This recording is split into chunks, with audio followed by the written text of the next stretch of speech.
Coming up on Network Africa. Court hears former South African President Jacob Zuma's bid to stop his jail term.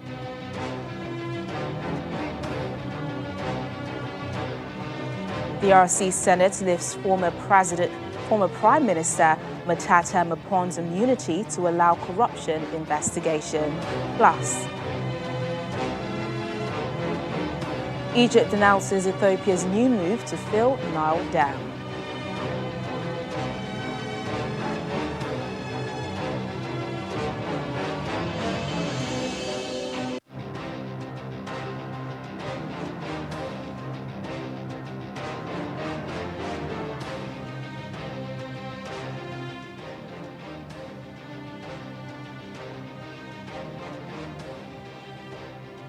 Hello and welcome to the program. I'm Teniola Shobowale. We begin in South Africa, where former President Jacob Zuma's fight to avoid imprisonment is being heard at the High Court in Pietermaritzburg. The ex-leader had applied to the Constitutional Court for the sentence to be annulled on the grounds that it's excessive and could expose him to COVID-19. Mr. Zuma had been given until Sunday to hand himself to authorities to serve a 15-month prison sentence after being found in contempt of court last week. Well, let's listen into the proceedings today. How can it be, my lord, that these officials are expected to have exposed themselves to contempt of court on the basis of executing an order with the knowledge, not that the proceedings are going to be instituted, but that they have actually, that would be the most irresponsible act of any government, indeed, my lord. In fact, if that had happened, then your lordship might have had to hear the application on Saturday or Sunday, because those officials would have been in clear contempt of court, despite the fact that your lordship would not have already granted any order.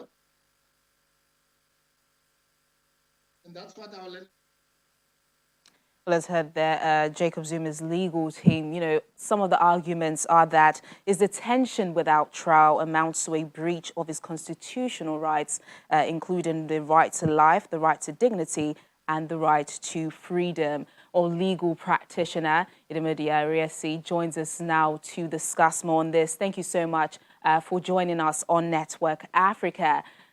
The hearing has been going on for quite a while now. I'm sure you've been listening in. Just give us a feel of what has been argued so far. Yes, hello. Yes, I was asking for a feel of what's been argued so far at the proceedings going on today. Okay.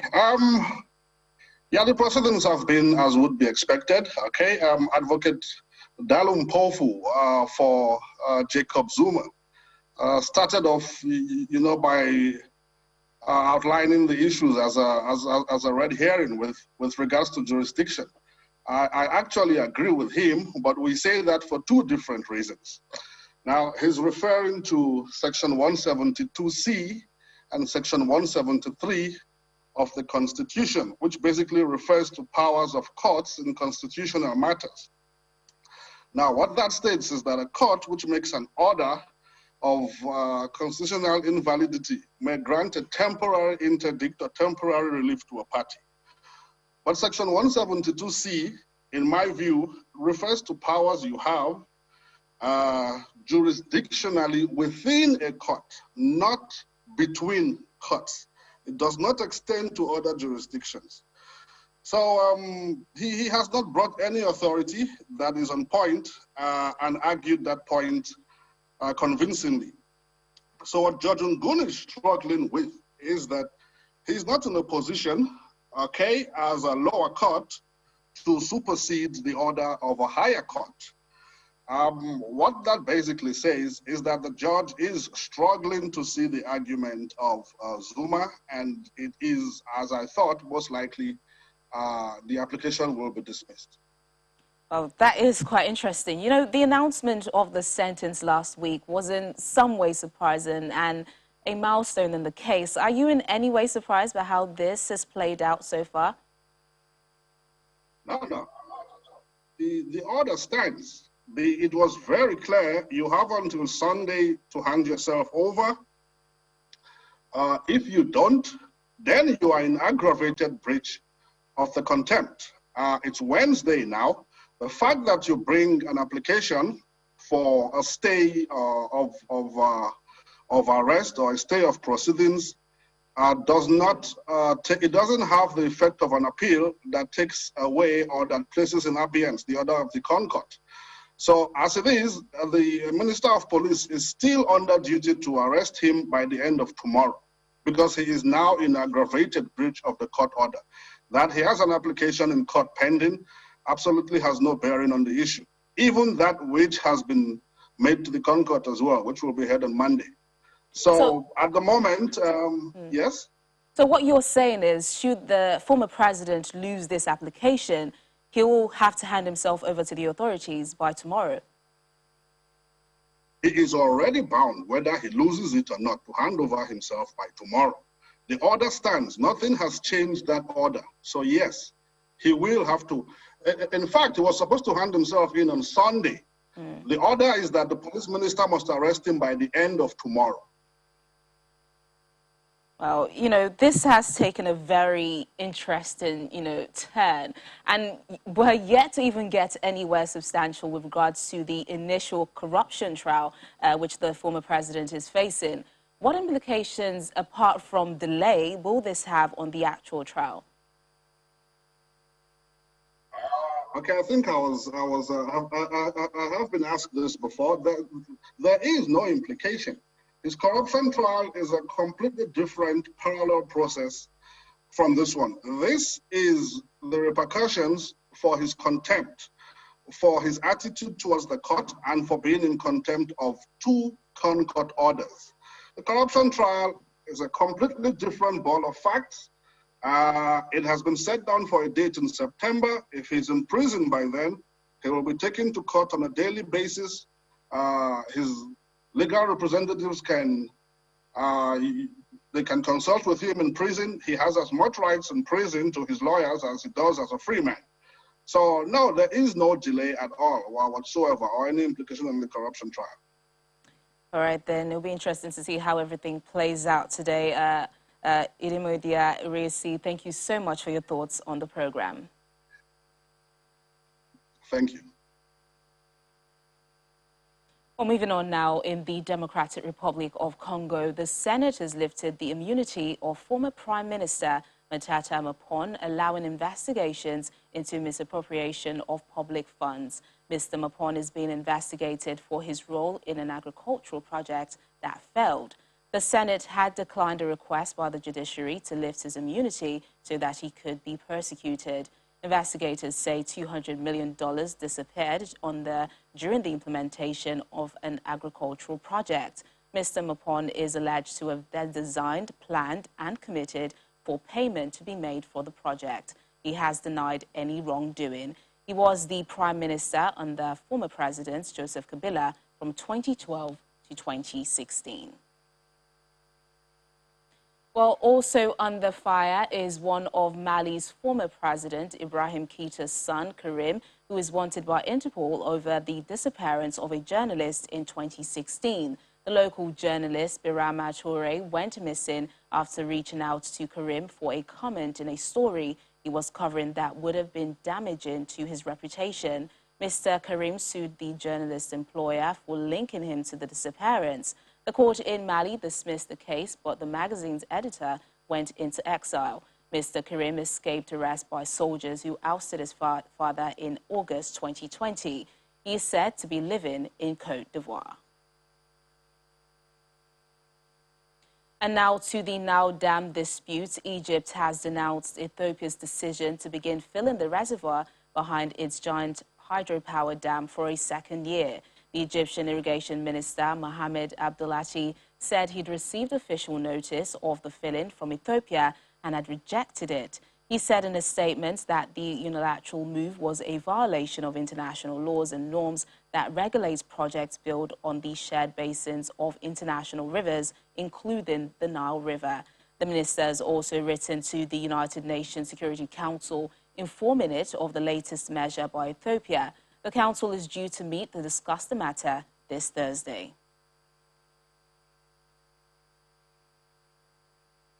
The VOA's Edward Yeranayan is in Cairo. He joins us now on the program for more on this.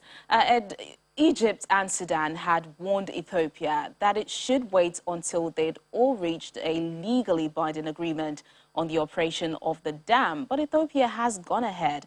Why is this happening just days before an upcoming meeting of the United Nations Security Council on the issue?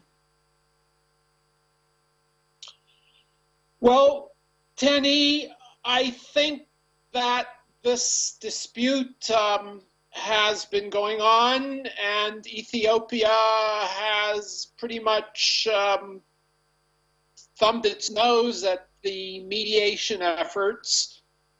So I guess they're just going ahead with their plans. They are not taking into consideration the opposition from Egypt and Sudan, and I'm not sure really what the UN is going to be able to do. They're meeting on Thursday, and the Egyptian and Sudanese foreign ministers are in New York. So they're going to express their protest, and after that, it's not clear what's going to happen.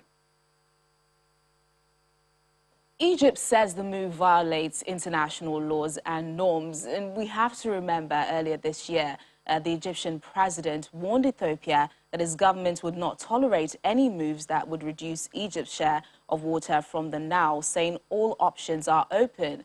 Is there a possibility of a full conflict erupting over this, and how are Egyptian authorities reacting?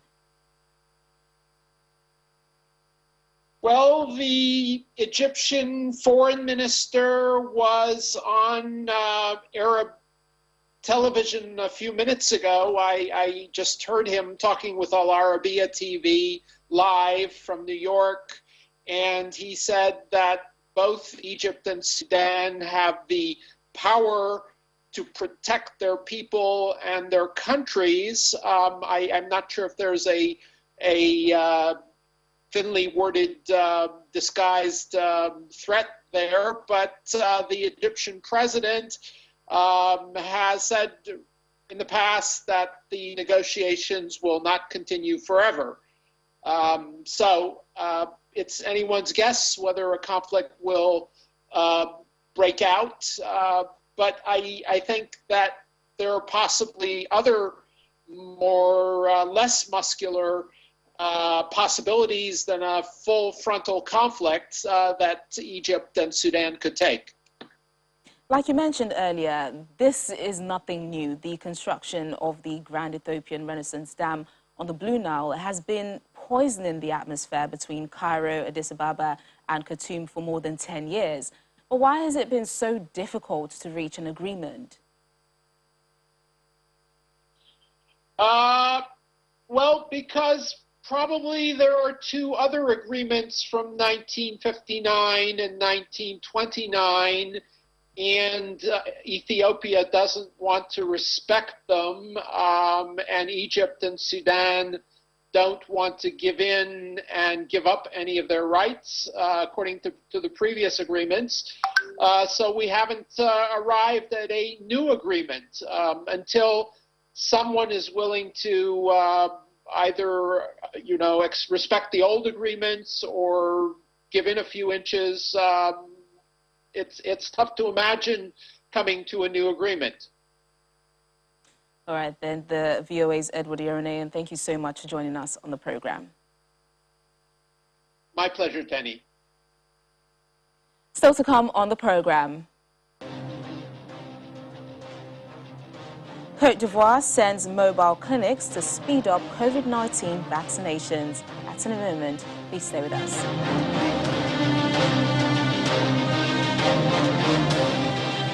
Thanks for staying with us. In Mozambique, 42 illegal miners have been arrested and sentenced to 8 and 14 months in prison, plus fines, after being caught mining in a conservation zone.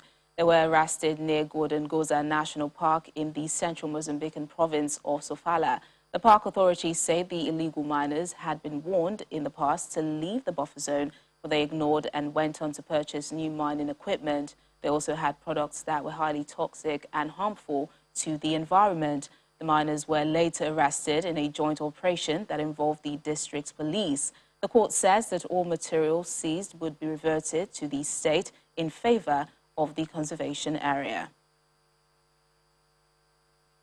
Meanwhile, reports from Mozambique say at least 10 villagers have been killed by suspected Islamists in the north of the country. Relatives of the dead said the jihadists abducted people, burned down houses and looted property. More than 800,000 people have been displaced in Cabo Delgado province following sporadic attacks there since last year. According to the International Committee of the Red Cross, over one-third of the population in the province already suffered from poverty and climate shocks even before the increase of armed violence. The ICRC says it's increasingly worried by the rapidly worsening humanitarian situation. The International Committee of the Red Cross, ICRC, warns that an escalating Islamic State-linked insurgency, poverty and climate change are contributing to worsening conditions for about 800,000 displaced people in the Cabo Delgado province in northern Mozambique. An attack on the town of Palma in March this year alone caused displacement of over 60,000 people, while thousands are still unaccounted for. Anna Ayuba now lives with her daughters in this structure, made of plastic sheets and reeds. They escaped fighting in Kisanga to settle here. Our son got separated from us, and we don't know what state he's in, whether he's alive or not. Because if we knew he was dead, we would have put it behind us. But we can't afford to put it behind us because we don't know anything. Mozambique, which borders South Africa to the south, has struggled to contain the violence in its northernmost province of Cabo Delgado. Displaced people and communities hosting them continue to face harsh living conditions. So here on Matemo Island and in the islands surrounding the Ibo district, the people are lacking many necessities. They have lack of food, lack of access to primary health care, and they're also extremely traumatized. Analysts suggest the insurgency has its roots in poverty and unemployment afflicting Mozambique, one of the world's poorest countries, making recruitment easier among communities not benefiting from new mining or petroleum projects. Southern African nations approved last month the deployment of troops to Mozambique to help it combat the violence which is threatening stability in the relatively peaceful region. Following the recent attacks, many people fled to Nangade, Mueda, and the city of Montepuez, putting additional strain on health and water infrastructure supply services in these urban settings. ICRC says it's scaling up its activities in the country as of this month in order to improve access to essential services, which includes water and health infrastructure on the mainland and on the islands. The organization also plans to offer mental health services to displaced people who've been highly traumatized by the experiences. The UN's Children's Agency, UNICEF, says 4.5 million children in South Sudan are in desperate need of humanitarian support. The agency links the humanitarian crisis to conflict and climate change effects like flooding and drought. It says child mortality rates and malnutrition remain high in the country. As many as 2.8 million children are out of school because of lack of access to education. South Sudan will celebrate its 10th anniversary on Friday. The country is in the process of implementing a peace agreement that ended years of conflict. Meanwhile, the UN Human Rights Agency is described as deeply concerning the deadly violence that followed pro-democracy protests in Eswatini. UNHCR notes that even though calm has returned, there's potential for further unrest. It urges authorities to adhere to the rule of law and human rights principles in managing the protests. It also calls for prompt and transparent investigations into human rights violations, as well as the opening up of a forum for a long-term dialogue to address the concerns of the public. The remarks came as a delegation from the Southern Africa Regional Bloc met Eswatini government officials and other stakeholders for consultations to address the ongoing crisis. Demonstrators have been calling for King Maswati III to step down and allow for a transition to democracy. Eswatini, formerly called Swaziland, is Africa's last absolute monarchy.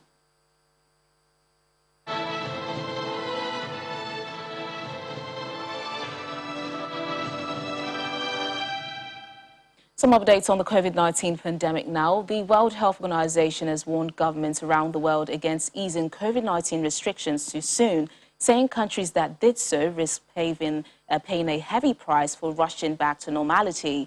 The UN Health Agency's top emergency expert, Mike Ryan, says a new wave of infections could be round the corner and notes that for much of the world, the pandemic is just getting started. Just last week, WHO warned that the speed and scale of Africa's third wave is like nothing seen before.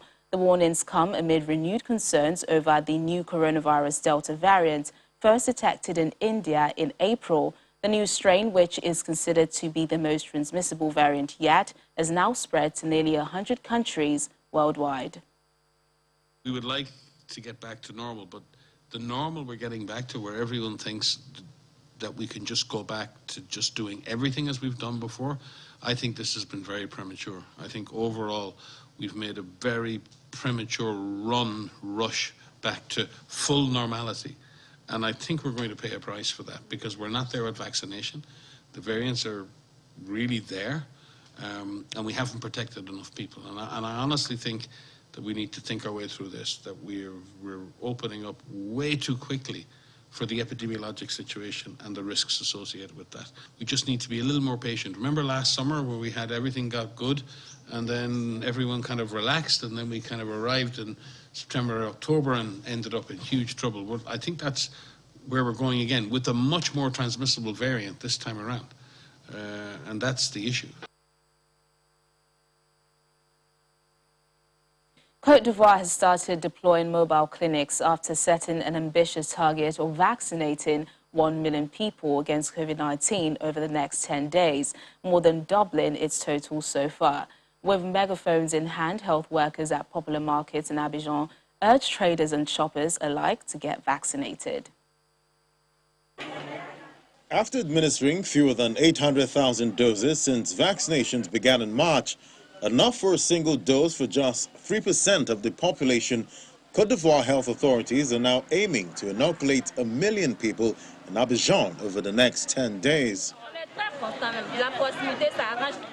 While acknowledging that it will be a tall order, they hope to pick up the pace by targeting some of Abidjan's most frequented places, especially its vast open-air markets where most of its 5 million residents shop for food and clothing. At the market in the sprawling district of Adjamé, which municipal officials say it's visited by more than 1 million people per day, the mostly female vendors and clients lined up to be vaccinated in air-conditioned trucks. We are very happy. Proximity suits everyone. For example, I was going to get vaccinated later, but while I was doing my shopping, I saw that you could get vaccinated here, so I took advantage of it.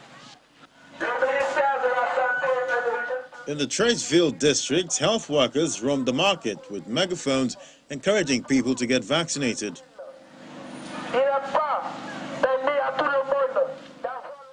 Like many African countries, Côte d'Ivoire has seen vaccinations get off a slow start due to limited supplies as well as wariness or indifference toward the vaccines. But officials say things are picking up thanks to better communication, including promotions of local soccer matches. The country has received about 1 million doses of the AstraZeneca, Pfizer, and Sinopharm vaccines till date, and the government says it expects to take delivery of 1.2 more doses by mid-July.